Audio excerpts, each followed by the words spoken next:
In the previous episode, we found out that it was Mercy's negligence that resulted in the sudden disappearance of little Gus. The detective assigned to the case, Chang, had mentioned the importance of details in cases of disappearance, and Margaret wanted to make sure that she got everything right. A year had passed, but the grieving mother was stuck in time. Margaret found a ray of hope when she discovered that Hillary's neighbor, Christopher, had a picture of Gus on his phone. She was confident that she was not around when Hillary's old dog-loving neighbor took the picture, and even Essie confirmed that she was not with him at that moment. Margaret doubted that Christopher had an ulterior motive for secretly taking a picture of her son. She zoomed in on the picture several times to find evidence that could help her rescue Gus. Margaret noticed a cut on Gus's arms, and she realized that she had forgotten to mention the wound mark to the police.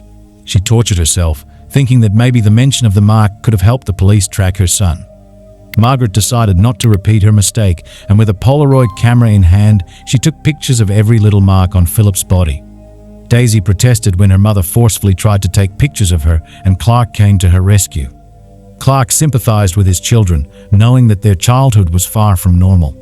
Their mother had become absent-minded and mostly kept to herself. She was so occupied thinking about ways to find Gus that she barely had any time to spend with Philip and Daisy. David was at a pub close to the market where Gus went missing. In Expats Episode 3, we find out that Margaret doubted David when he initially lied to the police about his whereabouts. Because he was in the area, Margaret assumed that he was responsible for Gus' disappearance. David eventually confessed the truth, but he could not get over the harassment he had to face in the past year. He especially could not forgive Hillary for doubting him. Instead of speaking in his defense, he remembered her having a moment of hesitation, and that was a deal-breaker for David. The friendship between Hillary and Margaret also suffered as a result. David confided his feelings to Mercy. Even though they met under strange circumstances, they found comfort in each other.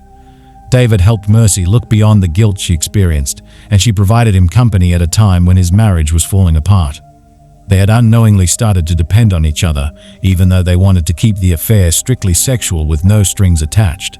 David had not returned home for days, and Hillary was desperate to fix their marriage. She admitted her mistake, but David was not ready to forgive her yet. She was heartbroken when she received a sexually provocative message from David that he had mistakenly sent her. The situation had gone out of control, and Hillary decided to step up and find a solution. She instructed her driver to take her to the hotel where David was staying. Dressed in a beautiful red dress, Hillary walked into the bar. Quite unexpectedly, David was glad that Hillary found him. He apologized for the texts and agreed to have a conversation about their marriage. Hillary made it known that she was not willing to give up on their relationship. She needed him, and she could not imagine her future without him. David, too, was willing to reconsider and work on their marriage, but the happy moment was short-lived. David was surprised to see Hillary complain about the stain on her wine glass, just when he was discussing how he struggled to have an honest conversation with her. All of a sudden, he realized how different they were from each other. He felt insulted when she called the place a dump, and he believed he would never be good enough for her.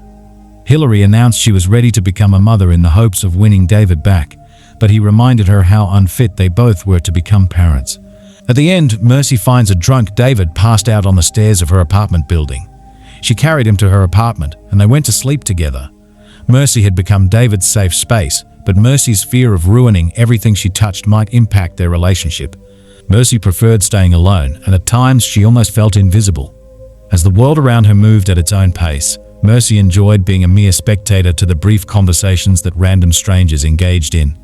While boarding the subway, Mercy recognized a woman she had previously seen at a restaurant. To her surprise, the stranger recognized her as well and sat next to her on the train. Charlie was easy to talk to, and Mercy found a friend in her.